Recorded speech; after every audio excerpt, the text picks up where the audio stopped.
Yo. Welcome into the ChrisBeCappinn Show, man. Today is May the 4th. We have two exciting games. We got a game 7 and a game 1 in the NBA for today. And I bought my guy LJ from H-Tail back in the building with us on a Sunday, a beautiful Sunday morning. LJ, what's going on, man? How you doing?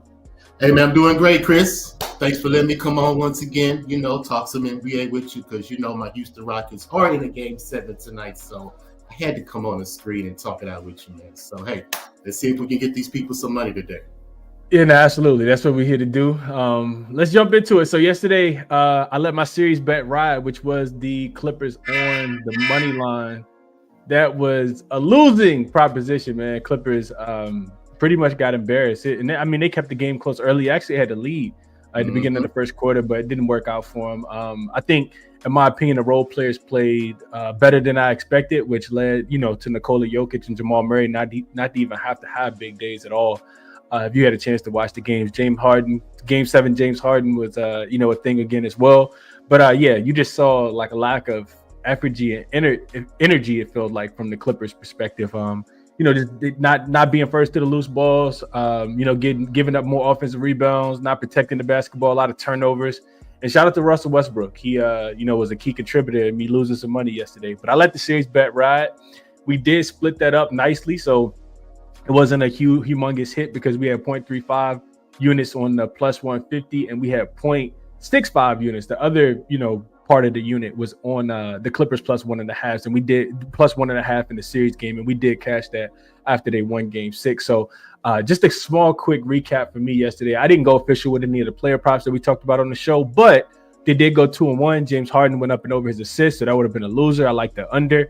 And then I did like Nikola Jokic under his 12.5 rebounds. That was a winner. And I like Nikola Jokic over his 2.5 steals plus blocks. That was also a winner. So if you tuned in yesterday, hopefully you made some money. I did not because I didn't bet any of those props. Let's jump into it for today. Real quick on Playback. I didn't go live yesterday to watch the game, but I will be going live. You can utilize the link in the description if you guys are interested in watching the game with me. When I do watch it live using Playback, we'll be giving out some live bets and good vibes, and kind of talking you guys through how I'm looking at the game. So, use the link in the description. You can sign up for Playback using that link in the description so you know when I do go live. As far as the looks for today, so jaXon is up first. jaXon gave out a loser yesterday, which would have been the under between the Clippers and the Clippers and the Denver Nuggets yesterday. That was a losing bet if you took the under. The reason why I would have been a losing bet is because the Clippers decided not to play, any defense. I liked the under look yesterday. I didn't play the total, but I definitely lean under more than I lean over. But that was a loser. So today's thought process is very, very similar. Really wanting to kind of key in on that Warriors and Rockets game based on, the other totals that we've seen in some of the other games. So it's very similar, right? We get into it. What are your thoughts on the total in the NBA game today between the Warriors and the Rockets based on the other playoff games they've played? And the analysis for the total says that the scoring averages in the series, the average total points across the 6 games are about 210, which is 5.1 points higher than today's total of 205.5. The first 3 games went under, and we'll talk a little bit more about this because I did deep dive the total. But the first 3 games went under, while the last 3 games have all gone over. Game 1 landed 198, Game 2 landed 202, Game 3 landed 190. Those were the 3 unders. Game 4, 212, Game 5, 218, and Game 6, 222. So all 3 going up and over. All 3 games actually scoring more than the previous game as well in the last 3 games. So the shift to high-scoring games in the latter of the series is notable, driven by the improved offensive efficiency from the Houston Rockets and the Golden State Warriors defense that has been struggling. Key factors driving the over in recent games: Fred VanVleet's scoring surge. VanVleet has averaged 26.7 points per game over the last 3, shooting an impressive 59% from the field, 66.7% from the three-point line. Houston's offensive adjustments. The Rockets have utilized the double big lineup with Alfred Sengun and Steven Adams creating mismatches and dominating the paint. Golden State's defensive decline. The Warriors have allowed 115 points in each of the last 2 games, struggling to contain Houston's size and athleticism. Historical Game 7 trends. So Curry in Game 7s, he's averaged 32.6 points per game in his career in Game 7s, including a 50-point explosion in his most recent Game 7 against the Sacramento Kings in 2023. His ability to rise to the occasion in high-pressure situations suggests Golden State will push the pace offensively. Houston's home court advantage. The Rockets have won 11 of the last 12 first round home games, averaging 114 points per game at Toyota Center this season. Defensive intensity. So historically, Game 7s tend to feature tighter defense with the series, but this series has shown a trend towards higher scoring games on both teams have leaned on their offensive stars. So given the recent scoring trends in this series and the offensive firepower on both sides, jaXon says, I lean towards the over 205.5. Here's why. And I just talked about all the reasons, right? The last 3 games have gone over. Both teams have key players performing at high levels offensively, including Curry, Van Fleet, Sengun.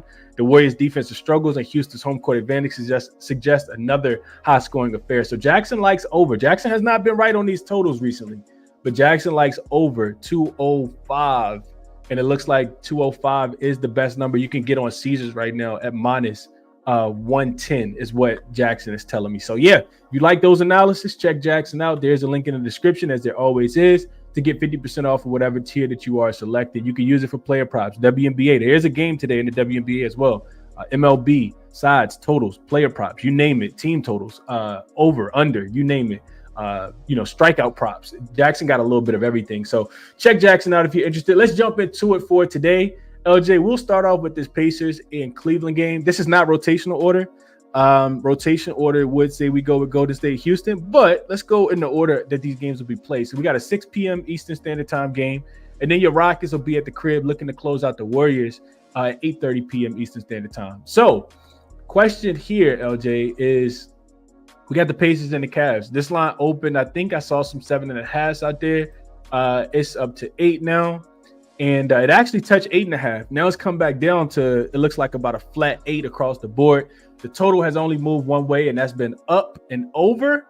227.5 is what it opened at. It's up to as high as 230. I see on the book right now. What we thinking about this one, LJ? How you liking Pacers and Cavs in game 1 here? Only can look over, Chris. Over. Both these teams play at a high, fast pace. Both these teams rely on fast-paced transition offense.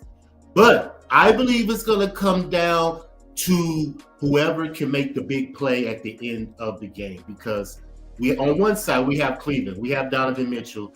And I think Darius Garland is going to be an X factor in this series because both of those players in that half court are averaging probably like 20, 25 points a game, with Darius Garland shooting over 2.5 threes. So that offense is real potent in the backcourt. And as far as Indiana, they depend highly light on offensive shooting as well on the perimeter as well. Miles Turner, he can shoot the 3. You got Halliburton, and you got Nembhard, which is also going to be a key factor in this series too, to see how effective Nembhard can be slowing down Darius Garland and the offense, initiating with the transition. So I see over. That's all I can see. And before it's my bet in this game, Chris, I'm taking the team total over with the Cavs. 119. I mean, I don't see how Indiana stops them from scoring. I mean, they're 4-0 to their team total over already in the playoffs. They're 10-4 to the team total over the last 14 going back to the regular season. I mean, the Cavs put up points, man. What's the number? Their third offensive rating at home, averaging 120 points. So I don't see how Indiana can stop them. I mean, game 1, the home team is usually favored in those games heavily. So I believe that they come out with a burst. Maybe Indiana can hold them off in the third quarter, maybe like get back in the game usually. But I see Cleveland taking care of business in game 1, man. I just see, like I said, Darius Garland is going to be a key. I don't know how healthy he's going to be with the injured toe, but I believe if he plays well, Cleveland takes care of this series pretty much handily to me. But it all depends on his effort because I think Donovan Mitchell and Halliburton really cancel each other out. Both of them, can pretty much run the offense. But as far as that extra perimeter scoring with Garland versus Nembhard is what's going to be the key in this game. And also, I'm interested to see the matchup with Pascal and Evan Mobley. Evan Mobley played a good series the last series. And Pascal, he's averaging around 20 points, maybe 6 rebounds. Mobley's right there too, averaging around got the numbers right here. 16 points, 6 rebounds, and he had 2+ threes averaging the last series too. So we'll just see how effective those two matchups are going to be. Before it's coming out the gate, Chris, my prop is going to be Jared Allen over 10.5 rebounds.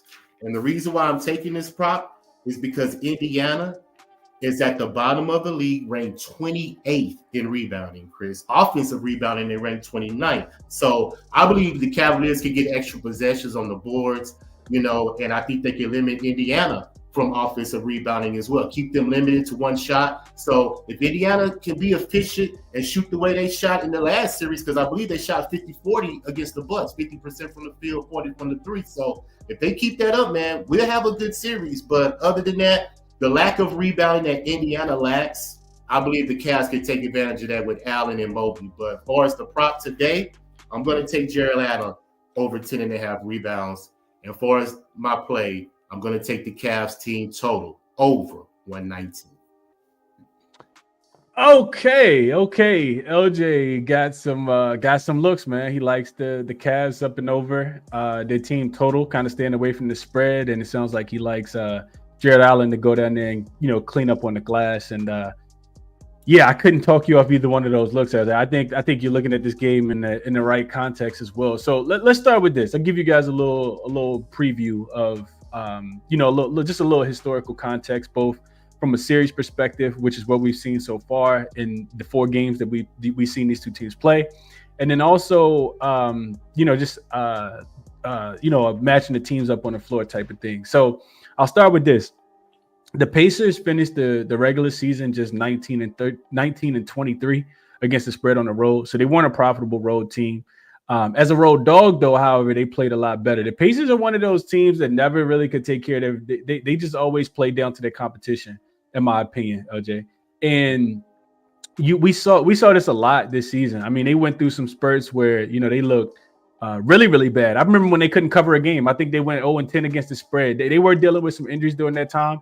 But it's not a team that you really want to lay too many points with. That's how I think about the Indiana Pacers. Kind of like I thought about the Minnesota Timberwolves for a majority of the season. And then you see Minnesota kind of turn it on late. They go in and clean up my Lakers in the first round. So it's not a team that I necessarily want to fade when they're getting a whole bunch of points, right? 8 points is a lot of points. However, when we're talking about the Cleveland Cavaliers, this is a team that finished 23-19-1 against the spread at home. We know that they weren't even trying to cover games. They were resting players left and right in the last month of the season because they didn't really have anything to play for. They had pretty much cleaned teams up. And this is one of the better offensive teams that we've seen in NBA history. I think that we gotta go ahead and say that as well. I mean, I'll talk a little bit more about that in a second. But when I went back through it, LJ, and I was kind of trying to, just do my due diligence in the series. These two teams played 4 times. Indiana did win 3 of the 4 meetings. They covered 2 of them, so 2 of them they didn't cover.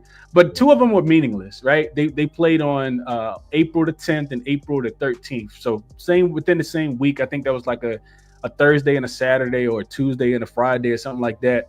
And the Cleveland was getting 10 points as a dog in one. We know that that'll never happen. And with everybody playing, Indiana was laying 7 in the last game as well. So those 2 games, kind of cancel each other out.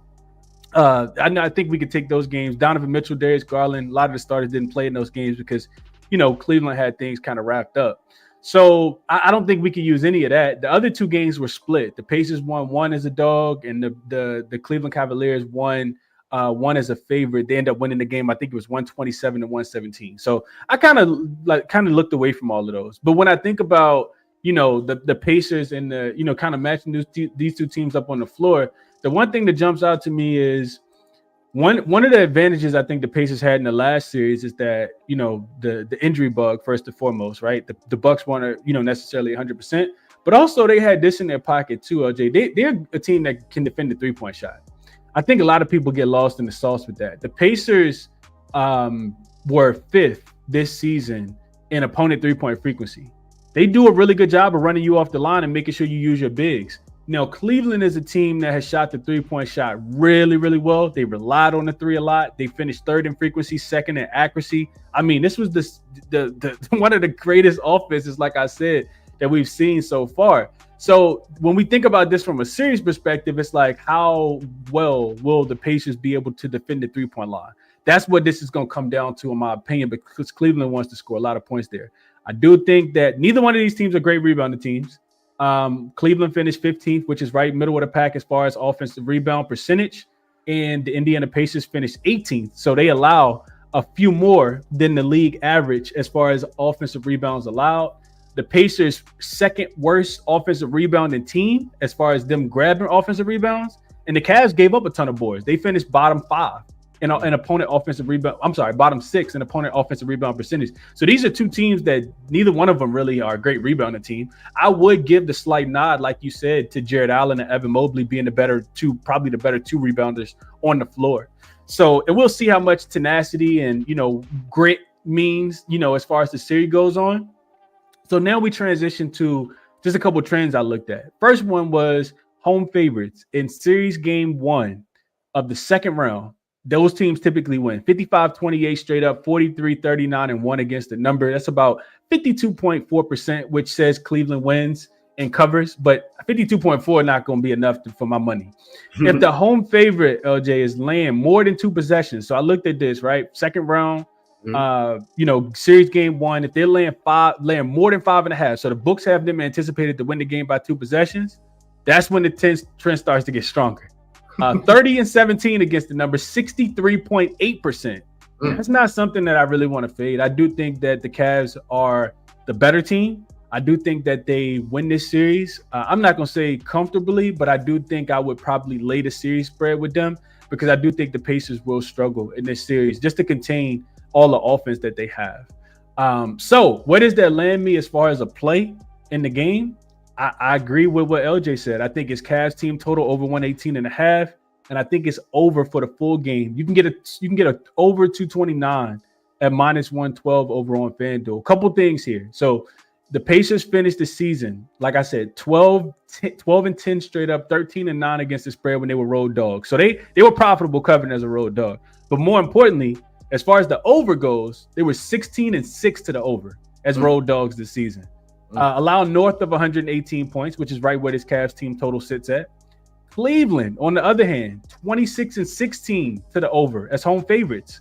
So I add the 62% with the Pacers. I'm sorry, 16-6 to the over with the Pacers as road dogs, to the 26-16 to the over with the Cleveland Cavaliers as home favorites. That's 62%. The Pacers held the Bucks to 98 points, 115, 117, and 103 in the 4 games that didn't go to overtime in that last series. But this is not the Bucks' limited offense. There's not a Kyle Kuzma in this series, LJ. There's not guys that are just going to fade away, in my opinion, in this series. Cleveland finished with the best offensive rating in the NBA at 122.5, number 1 in effective field goal percentage. They turned the ball over at the 4th fewest rate as well. The Pacers also do a really good job protecting the basketball. I think that just leads to more efficient offenses here. Both teams finished 7th and 8th in pace, so I think that leads to more possessions and more chances to score. As much as I think that the Pacers have a chance to potentially cover game 1. Game 1s are like fill-out games. I do think the over is the best play on the board. So over 229 is what I'll play here. Strong lean towards the Cavs to go up and over their team total. The Pacers team total, I think, is 109.5, 110.5. I think that they can get there as well. I know that the Cleveland Cavaliers defense has been really good.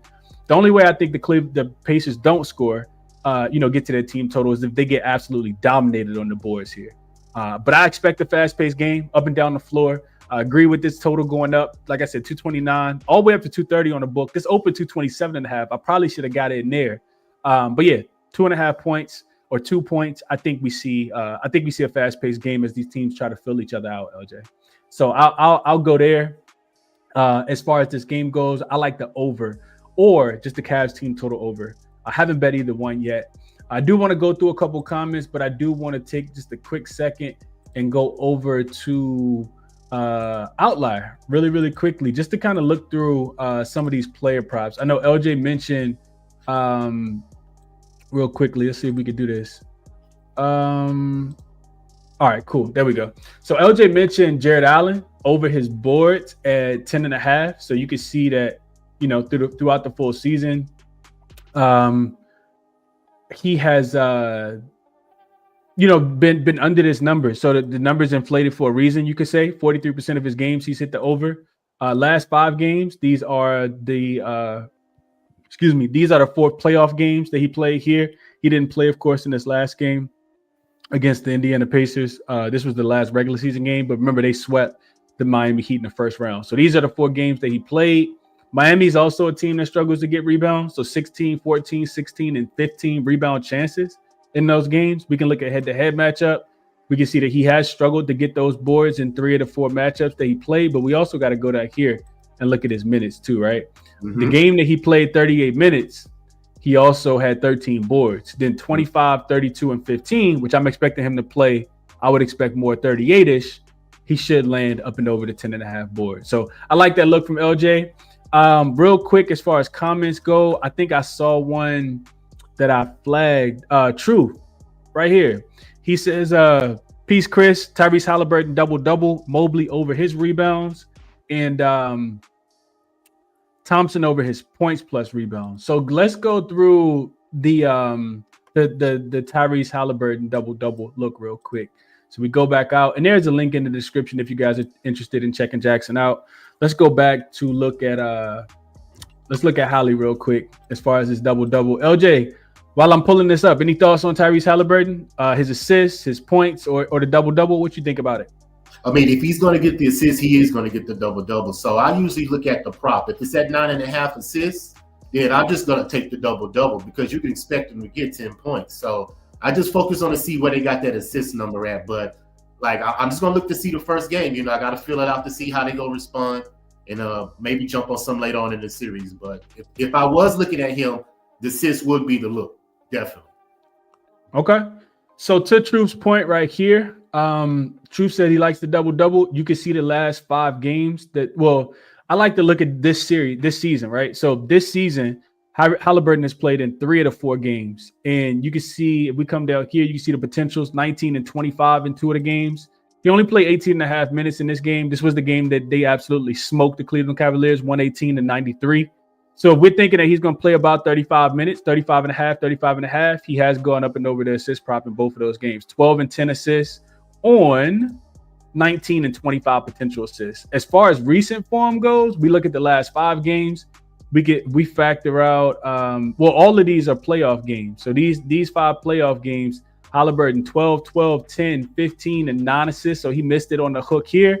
We look at potential assists. He's had 13 or more in all 5 of the games so far.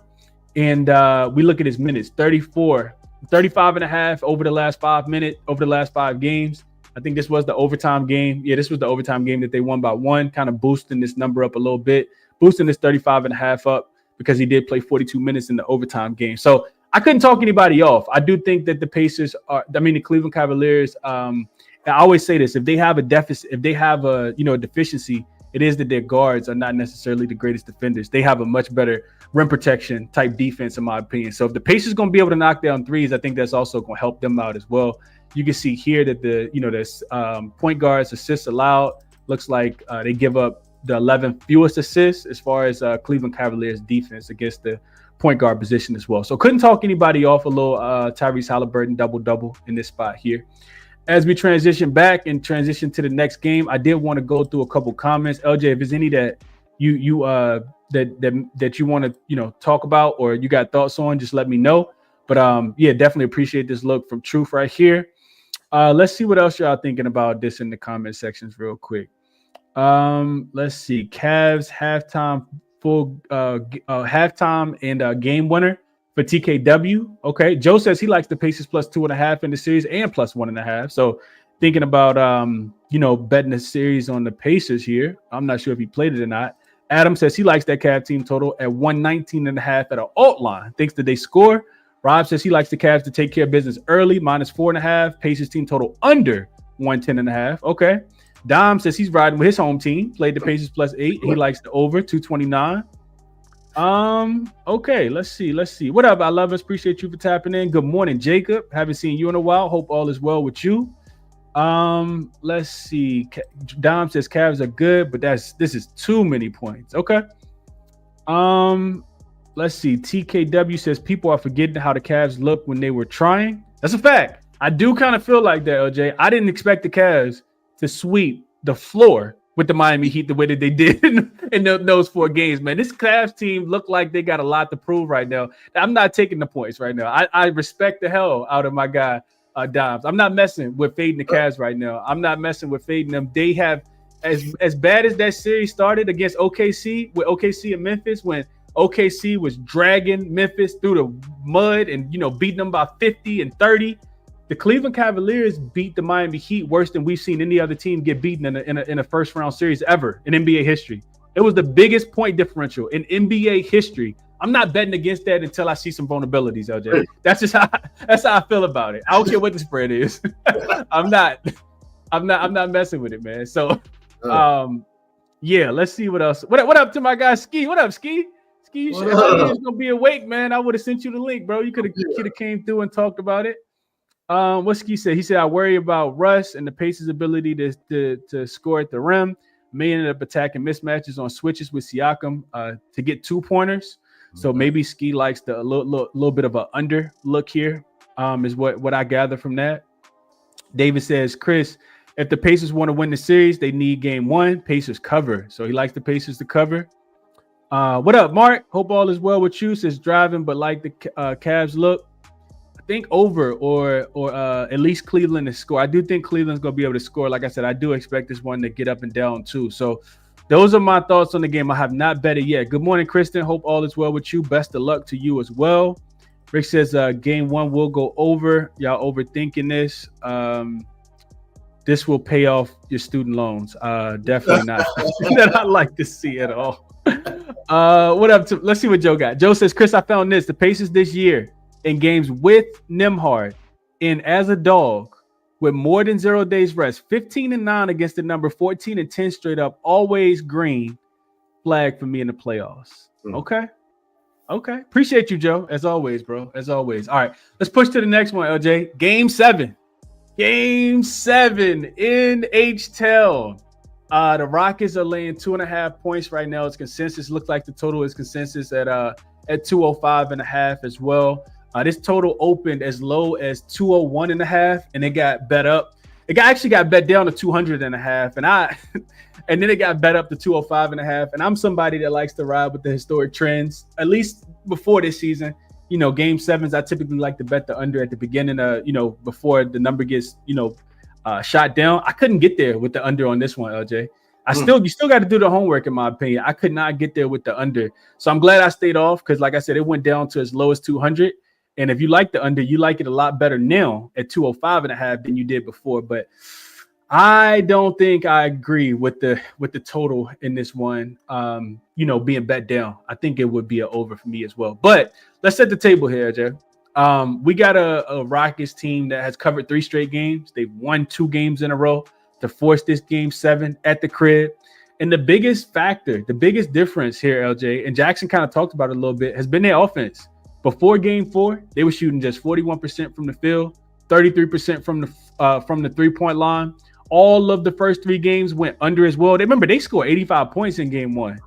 After game 4 and after, LJ, this team is shooting 50% from the field. I think it was 49.8, 43% from the 3-point line.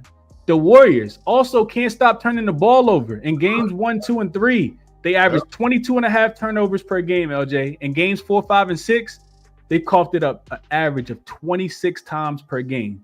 Jackson mentioned, what Ime Udoka did with putting Steven Adams in there, who impressively was knocking down free throws as well. Yep. LJ, I'm someone who looks at the game and I think, man, bounce back. I think these veteran players that, have been a part of our generation, this last generation over the last decade or more than a decade tends to bounce back. And we're seeing the guys that we know and love, LJ, the Steph Currys and, the LeBron James and the Kevin Durant sent home by these young guys, LJ. These young Thundercats are like, bro, y'all gonna have to show us. Y'all gonna have to show us, man. LJ, do the Warriors have enough left in the tank, LJ? Do they have enough left in the tank, or do we just take the Rockets and get paid in this game? How are we looking at this one? I mean, we might as well take the home team, man. We're going to take the Rockets to take care of business. First half and full game. I'm doubling Just down. have and full game. Okay, Blood likes it. usually What you go ahead? double up. What's the handicap here? Usually don't double up because I lost the double up last night. I took Denver first quarter and then I took a full game. They lost the first quarter, but I just think this is a different situation just because I think the Rockets figured the Warriors out. You know, they went to that zone, and the fact that if you make the Warriors take tough shots, they tend to miss them, especially if Steph Curry is not, being efficient as the way he should be. So I believe this game plan stays the same. Why would Udoka change anything else right now? Keep them in front of you, make them take tough shots and see if they can beat you. Get it out of Steph's hands. See if Buddy Hield can beat you. See if the Gary Paytons and the Pawinskis can beat you. Because we know that that's what the Warriors have to depend on. Because they're just simply too small, Chris. It's really hurting them in the paint with their size. And the fact that we can bring out almost 3 7-footers at one time. We could put Sagoon in there. We could put Adams. We could even throw Jabari in there. Those are 6'11", 7-foot trees in the paint. So the Warriors cannot get into the paint to be efficient enough with those trees in there. And the fact that we can play perimeter defense as well with Thompson, and we got Van Fleet out there playing D now. It's the Rockets are in the zone right now, Chris. And the way that they won that fourth quarter, the last game, shows me that that's going to carry over into this game. With the energy on the home court, with the fans behind you in a game 7. And historically, I know you got the numbers. We will hear them shortly. This is where the whole team comes through. So, all that said, my friend, I am on my Rockets. First half, -1.5. Full game, -2.5. And sneaky prop look right here, ladies and gentlemen. I'm going to take Sagoon. 2+ steals, +135. Just because you just mentioned the Golden State Warriors have been turning the ball over as of late. All of our wins, we have had 9+ steals in those wins. So I believe Sagoon keeps that 2+ steals going. He's had 2+ steals 5 out of the 6 games in the series. So I don't see that changing in any way. Thompson may get some steals too because the Rockets are playing good defense on that perimeter. And they know if they blitz Steph Curry at the initial point of attack, get it out of his hands, some of those players are likely to make a mistake and not make a sound decision when they need to. But I like the fact how Van Fleet's playing right now as well. You can look at his threes because out of the last 3 games, he's 18 of 27. That's an average of 6 out of 9 threes this man is making. So if Van Fleet continues that today, the Warriors have no chance, bro. But all that said, I'm excited. I will be in the building live in effect, and I will hopefully see my Rockets move on to the second round, Chris. So first half, -1.5, full game, -2.5. Rockets, let's go. LJ says, stand up, H-Town. We need you today. We are coming home with the W. All right, so let me, LJ said a lot, man. He got a lot of looks. I'll get those up on the screen for the recap in just a second. But before we even jump back into Sengun, because that's a sneaky prop look, like LJ said. I like that one a lot. Man, let's go. So LJ kind of segued to league-wide trend. I talked about this yesterday. Home favorites in Game 7 are typically the teams that you want to bet on. They're 45-21 straight up, 35-31 against the number. Game 7 home favorites who previously won it Game 6 as a dog are 8-4 straight up, 7-5 against the spread dating back to 2002. Teams that have won 2 games in a row to force a game number 7 are 7-6 straight up and against the spread, but more recently 5-1 straight up and against the number in the last 6 games. 8 of the last 9 games when a team has won Game 5 and Game 6 to force a Game 7 have gone to the under. So 8-1 to the under are the totals in the last 9 games where a team has forced a Game 7 based off 2 consecutive wins. So those were the league-wide trends I wanted to share. Also, Steve Kerr, I looked at this. He's 5-8 straight up and against the spread as a road dog in the playoffs per Killer Sports database. And then just factoring in some more trends, Rockets have been good at the crib, man. 27-9 straight up, 18-6-2 against the spread this season as a home favorite. Even more impressively, they've won 13 of their last 15 as a home favorite since the All-Star break. 13-2 against the number on the second half of the season. They won both of the last 2 games of this series at home as well as a favorite after dropping game 1, and they've covered 3 straight games. So even with Golden State winning game number 4, Houston covered that. They were laying 4, I think, and Houston got the backdoor cover, ended up losing the game by 3 before going home, winning game 5, coming into Golden State, winning game 6 in a dominating fashion, and getting themselves back to force a game 7. So the question you got to ask yourself is, what is the counter? What is the counter here, OJ? And I'm just thinking about this, because at this point, the Warriors and Steve Kerr, this coaching staff, all the brilliant minds. Draymond is a brilliant basketball mind. Steph Curry is a brilliant basketball mind. I'm pretty sure Steve Kerr has some brilliant basketball minds on his assistant, from his assistant coaching stand, from his assistant coaches as well. But what is the adjustment? You know that Steven Adams is going to be out there. You know that Sengun is going to be out there. You know that they've dominated you and rebounded. You know that Steph Curry is pretty much getting boxed and won. If there's a player on the Golden State Warriors that's going to have a lot of success that's not named Steph Curry if they're going to have a chance to win this game. Because I think the referees are going to allow the Houston Rockets to be physical with Steph. They're gonna beat him up as much as they possibly can. They're gonna touch him every single time that he comes off a screen. So somebody on the Warriors, I don't know if that's Moody. I don't know if we just play on Jimmy Butler like we did in the last game, playing his points plus rebounds to go over, or his PRA to go over, or just his rebounds to go over. But somebody on the Warriors is gonna have to bring some offense. They're gonna have to in order for this to be a contest, because the Rockets have picked up pace. They're playing a lot faster now.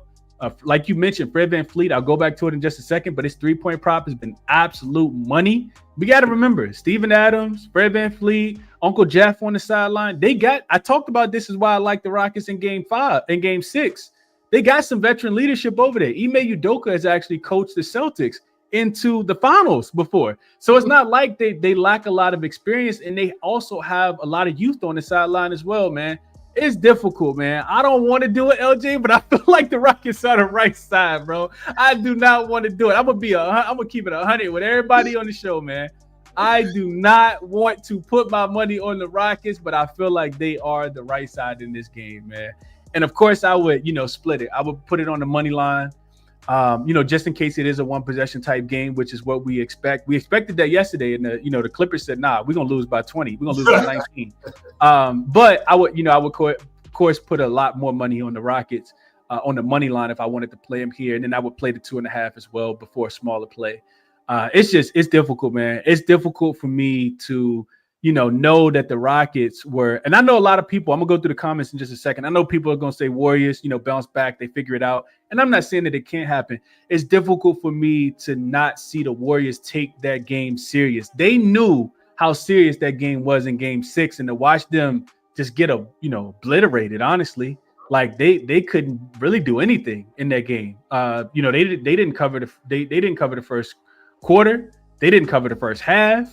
they didn't cover the full game. And the whole game, LJ, it was kind of close. Y'all would go up by 4. Then y'all would go up by 6. And they would cut it to 2. Y'all would go up by 8. They would cut it to 4. And the fourth quarter starts, and you're like, Golden State, this is the time. Mm-hmm. Right? I'm watching the game with one eye open like this. Like, I know the Golden State Warriors are going to run. They get smoked in the fourth quarter before, the bench comes in. So it's difficult, man. It's difficult for me when I think about how much the Warriors rely on Steph, how much they rely on Jimmy Butler. Draymond Green feels like a non-factor. He's not rebounding as well. He's not stopping Sengun. Sengun has been eaten. He's just out there, trying to play bully ball, and it's not working. It got him a flagrant foul. He couldn't even be aggressive. He's lucky. I was going to say, that's a fact. It wouldn't surprise me if he got thrown out in this one, if his emotions get the best of him here. It would not surprise me at all, man. So, yeah, I haven't bet it, LJ. I have not bet it, but it would be Rockets, I think, for me. Man, it's tough. It's tough, man. Because I think about these older guys like superheroes, the Steph Currys, the Draymond Greens, the Kevin Durant's, the LeBron James, and it's like, nah, like that time has passed, man. These young Thundercats are coming to take over these spots, man. So that's tough. It's really, really tough, man. It's really, really tough. 77 Figures says LJ talking that talk. LJ talking that talk, man. Let's go through a couple more real quick. Gary says Warriors burned out, Rockets by 4. I love it, says Jalen Green. Please be clutch. I don't even think you need him, my lovers. Jalen Green hasn't been doing anything, and the Rockets have won 3 straight games in a row. So I'm 2 straight games in a row. I don't even think you need Jalen Green to be that great. He could be the cherry on top if he has a big game. Let's see. Jamel says, "What's good, fellas?" He says, "What's the word, fellas? I want the Rockets too, but Jalen Green has to give them at least 15 to 20. I don't know if he does though. I think the Rockets role players will pay good. It wouldn't surprise me if somebody like a Holiday comes off the bench and has an impact on this game. If we saw a Jaxon Tate or like one of those guys in this Jabari Smith Jr. come off the game and have an impact in this one, it would not surprise me at all." 77 Figure says Jimmy getting ready to be at a barista at his coffee shop because his basketball season about to be over. Oh man. Bet at your own risk says, "What's good, Chris? What's good, everyone? I took the Rockets first half spread. The 5-0 in the series, winning the first half. Let's get it." Okay. LJ, I know LJ likes to hear that. He likes it as well. Shane says Warriors deserve to lose for bench and starters nearly the entire second half of Game 5. Kerr's awful coach. Okay. Joshua says bet Warriors based on the finals game. Warriors dominate. They can repeat on Game 7 NBA. Game 7's NBA is crazy, and that's a fact. Ski says Kerr has been awful. Just flat out, Kerr has been awful, man. Swish says Jimmy gonna need to be a great defensive. Going to need to be a great defensive game with decent points and getting boards. Brzezinski got to step up because it's Game 7 is going to be physical, and that's a fact. It's going to have to be a Brzezinski. It's going to have to be a Moses Moody off the bench, in my opinion. Here, Blaze says we love Uncle LJ. Oh man, shout out to my guy Sai, giving a shout out to my guy LJ as well, riding with his whole team. Sengun props, Quincy. I hope you heard the one that LJ likes. I'll bring it up in just a second, put it on the screen. Mark says Houston has their number. It does kind of feel like that. Dom says back to the well with Draymond Green, under 19.5 points, rebounds, and assists in this one as well. He's been terrible. He has been terrible. I'll pull this up on the screen so you guys can see it. If you need a visual, I'll pull that up as well in just a second. Yeah, I know LJ dropped Dom. Shout out to Dom. He dropped it. He dropped this in the comment section the other day as well. He dropped it in the comment section the other day as well. All right, so let's go over the Outlier really, really quickly. Let's look at some of these props that LJ talked about and that we've talked about in the comment section here. So let's go with what Dom's talked about first, and then we'll come back to Van Fleet and we'll come back to the look on Sengun as well. We just talked about Draymond Green. Dom's talked about this in the last one. So let me get the comment off. So Draymond under 19.5 points, rebounds, and assists. You can see this is just his points prop. He has stayed under the 8.5, and 7 straight games. Yep. 1, 2, 3, 4, 5, 6, 7. So he hasn't cashed his points prop at all in 7 straight games. If we just combine everything together, 19.5 is the number. He did get to 20 in game 6, but before that, you can see that he did go under in 5 straight games, and these are the 5 straight games in the series. So Draymond Green has struggled. If you wanted to isolate, I'm not sure which one. His assist prop has been terrible though. 3 assists, no assists, 4 assists, and no assists, and no assists. So if you're looking for one that you like more than the other, if we just isolate this to potential, just assists, you can see, that's ugly. That's really ugly. 7 in this game, in last game, but we can see that, this has been terrible. And he's listed at 4.5 right now. Pretty sure it's juiced to the under, but he's only gone over that in 1 game. So if you like the Rockets at home, you think their defense plays better, this may be something you want to look at. We know that the Rockets give up the second fewest assists overall on the full season. They've been elite against the power forward position, 6th in assists allowed, and against the center position, number 1 in assists allowed. So Draymond Green under his assist prop, couldn't talk anybody off. Going back to LJ's looks real quick, he had a play on Sengun that looked really, really good. I saw a lot of green here. Looking at Sengun's steal prop specifically. So if we go in, we go over to assist prop. We go over to steal prop. 2 steals for Sengun. Plus 150, something that he's done in 3 straight games and something that he's done in 5 of the 6 games so far this season. Only game 3, he did not register at least 1 steal. So 2 steals plus in 5 of the 6 games that they played so far. Could not talk off Could not talk you off of that at all. And like I talked about, the Warriors are averaging 26 turnovers in the last 3 games and 22 turnovers a game before that in this series.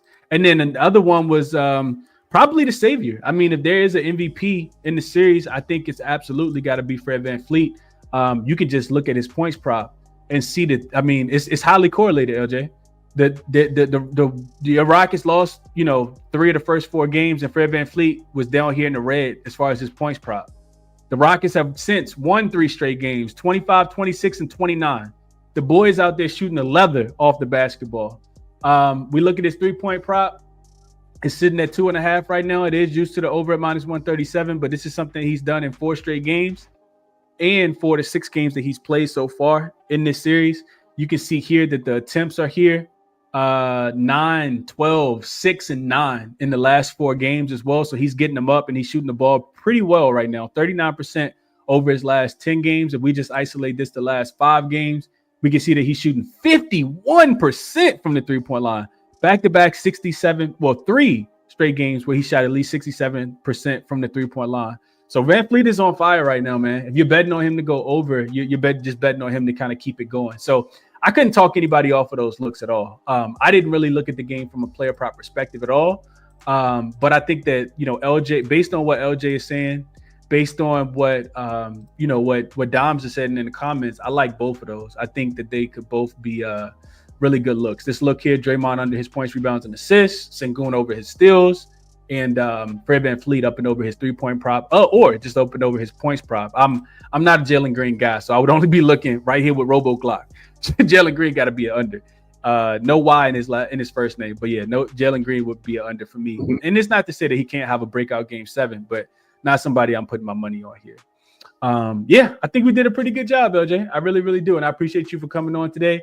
Real quick, I do need to go in here, update this real quick just to add LJ's looks. I didn't get a chance to do it because I was trying to go through the comments while we were doing the show. But this is what I was looking at. I do think Houston's offense, like I mentioned, I do think that they're going to be able to score the basketball today. Haven't bet it yet, and I kind of want to play Houston on the money line as well. So we'll just go Chris. We will move this over a little bit to the side. We'll go duplicate that. We'll go LJ here. LJ likes. Let's go green. All right. LJ likes Cleveland team total over 118.5. I think is the best number. That's correct. That's right, LJ? Yep. Okay. Yeah. Cleveland team over. Jared Allen over his boards, right? Yep. 10.5. Over 10.5 rebounds. Okay. And then for this game, we like Houston first half.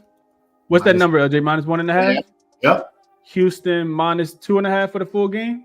Yep. And Sengun steals too. And Sengun steals. Sengun to get at least 2 steals. So AP, Alfred, Sengun. Let's see, 2.5. We'll just go over 1.5 steals.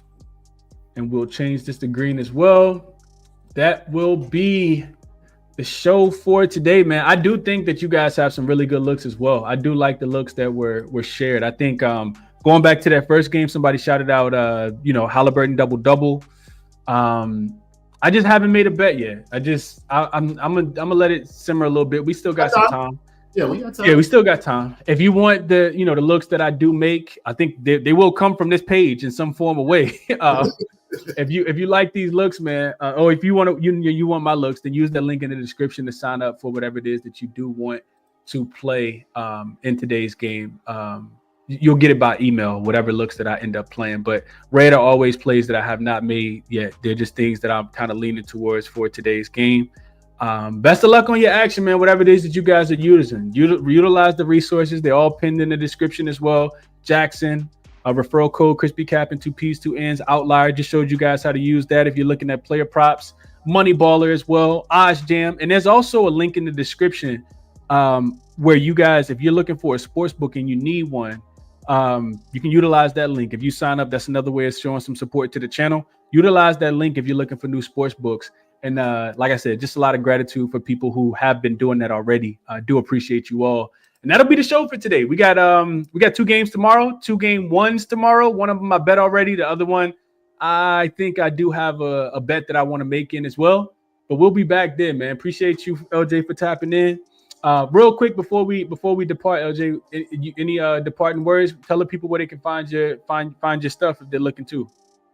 Yeah, man, they can find me on X at LJ Sports Media. Put all my looks up there, all my props, all my sides, anything I'm looking at, want to put out to the public. Y'all go follow me there at LJ Sports Media on X. And shout out to the chat, man. Justin, Joseph, Quentin, Jay, dropping dimes always in here. Mark, let's have a good Sunday, man. Let's make this money today, and hopefully these Houston Rockets come through and they move on to the second round, my friend. So appreciate you for having me on as well, Chris. And of course, if the Rockets move on, of course, I'm gonna be on here again. So absolutely. Anytime you want to grace the channel, you absolutely can, LJ. We appreciate LJ for taking his time out of his busy day, man, on a Sunday and coming to kick it with the ChrisBeCappinn community, man.